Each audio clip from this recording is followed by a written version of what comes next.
وليد أخو نور ستارز وصلت معه للآخر، والسبب علاقته بروان فهمي. أنا وروان مثل يعني جايز اهدوا شوي يا جماعة. اضحك وليد، خلص اضحك. وين روان؟ خليها تضحك.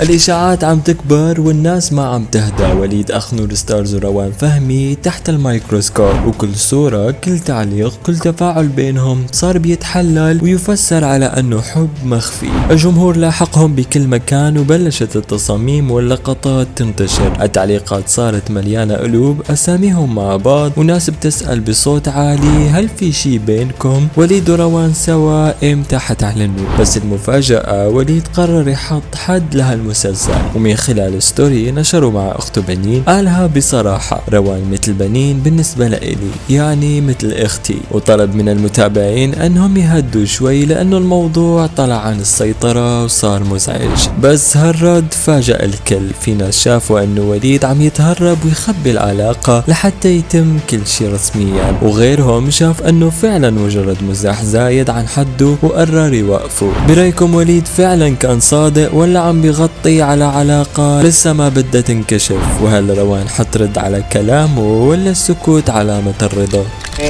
أنا وروان مثل يعني أنا وبنين، يعني هي مثل